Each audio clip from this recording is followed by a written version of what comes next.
AI agents, AI workflows, multi-agent systems. You have probably seen these terms everywhere lately, right? And if you are wondering what they actually mean or why everyone suddenly sounds like they are building a robot army, you are not alone. The truth is, AI agents are way simpler than they sound, and understanding them might be one of the most important things you can learn about AI right now, because this is where ChatGPT starts to do things, not just talk about them. In this video, I will break down exactly what an AI agent is, starting with what you already know, like ChatGPT, and then building up to what makes an AI agent truly autonomous. No fancy techie talk, no overcomplication, just a simple breakdown that will finally make all those words click once and for all. So without further ado, let's get started.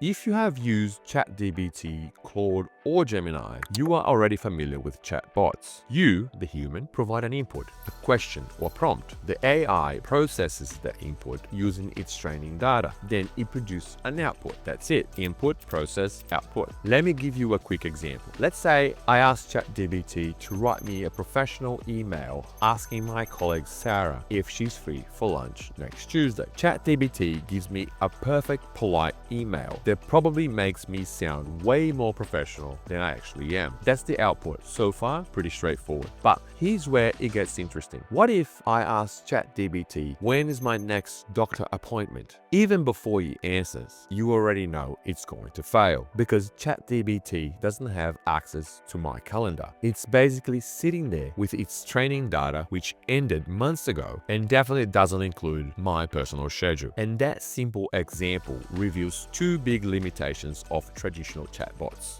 First, they don't know you. They don't have access to your personal data, your emails, your schedules, your systems. And second, they are passive. They only act when you tell them to do so. They don't take initiative. Keep these two limitations in mind, because at level 2, that's exactly what starts to change.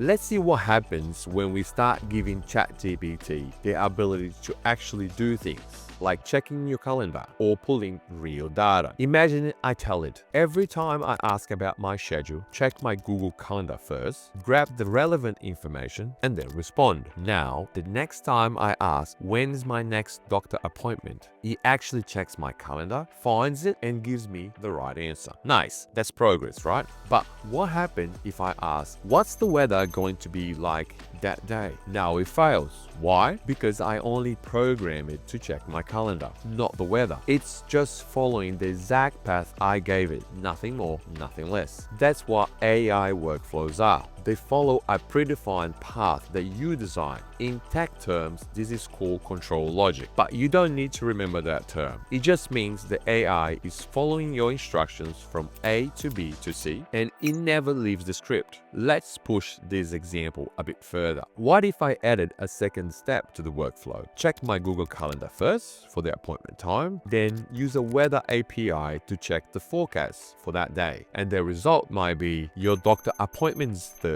at 2 p.m. and the weather will be sunny with a high of 25 degrees. That's nice, but here's the thing. No matter how many steps I add, this is still just an AI workflow, following a fixed script I wrote. It's powerful, but not flexible. You have probably heard the term RAG, or Retrieval Augmented Generation. It sounds fancy, but it's actually pretty simple. It's just a process where the AI looks something up before it answers, like checking your calendar or searching the web for current information. Essentially, RAG is just another type of AI workflow. That's it. Let me give you a quick real-world example. Let's say I want a workflow that every morning at 8 a.m. pulls the top AI news from Reddit into a Google Sheet, feed the links into ChatGPT to summarize, then emails me a neat daily AI brief, all hands-free, simple but very useful.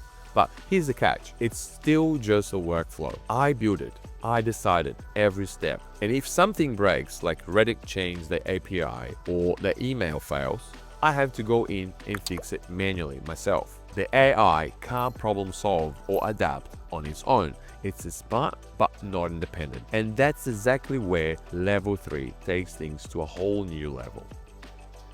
Alright, This is where things get really interesting. Up until now, we have been calling the shots. In that last AI news workflow, I was the decision maker, planning the steps and choosing the tools. First, get the news, summarize, then send it to my inbox. Every step from order to execution was something I defined. Now, here's the big shift. What if we replace me, the human, with an AI that could figure those steps out on its own?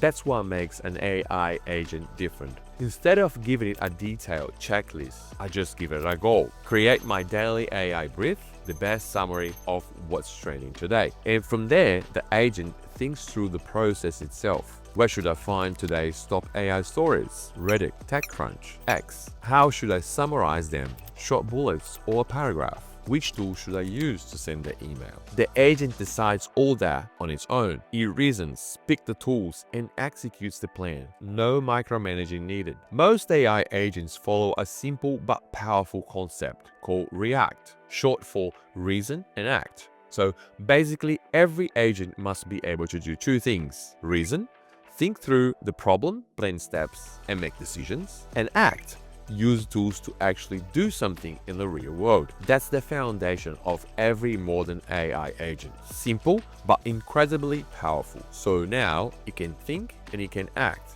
But the real breakthrough is that it can also improve itself. Unlike workflows, agents can refine their own work over time. Remember that daily AI brief example? If the summaries were too generic, I would have to rewrite the prompts and rerun the workflow myself. That was me doing the trial and error. But an AI agent can handle that automatically. It might say, these summaries that don't sound engaging enough, let's rewrite them with a stronger hook. It's better, but maybe let's make a shorter version to be able to fit on an email preview. It critiques its own work, makes changes, tests again, and keeps improving until the results meets the goal, all by itself. That's not just automation, that's autonomy. Now, before you start worrying about AI agents running wild, let's talk about guardrails. Because with autonomy comes responsibility. If you tell an AI agent to save money, you don't want it canceling your gym membership to cut costs. Or if you tell it to clear your schedule, you don't want it deleting the meeting you have with your boss to free up time for yourself. That's why modern AI agents include guardrails, limits and safety checks that keeps them from doing something they shouldn't. You can control which tools they can access, what actions they can take, and even require approval for certain steps. The goal isn't to remove humans from the loop, it's to make sure the AI stays helpful and safe while working more independently. Think of it like giving someone the keys to your car. You trust them to drive, but you still set some ground rules first. So to recap, agents can reason, act, iterate, and they operate within guardrails you set. That's the complete picture of how modern AI agents work. Alright, let's bring it all together. Here's the simplest way to think about the 3 levels of AI we just covered. On level 1, you give it a prompt, it gives you a response. The AI is passive, it waits for you to ask and then replies. It has no access to anything outside of its training data. A good example of that is when you ask ChatGPT to write you an email. On level 2, now you add the structure. You design a path step by step, and the AI follows it exactly. It can connect to external tools like calendars, weather APIs, or even spreadsheets, but you are still the one making every decision. A good example of that one is when you ask, check my calendar, then check the weather and send me a summary to my email. Agents, you don't give steps anymore. You give it a goal. The agent figures out the steps by itself, decide which tools to use, and takes action. It can even test, iterate, and improve the results automatically. A good example here is to create an agent that can plan the week based on your calendar, the weather, and your priorities. The easiest way to remember is chatbots, you give it an input, it'll give you an output. Workflows, you give them an input and your predefined steps, and it'll give you an output. An agent, you give it a goal, and AI will decide the steps and will give you an output. So there you have it. AI agents aren't some mysterious, overly technical things. They are just the next logical step in how we use AI. We have gone from tools that respond to systems that can reason, plan, and act on their own. And the best part, we are still in the early days of what AI agents can actually do. If you found this breakdown helpful and want to stay ahead as AI agents reshape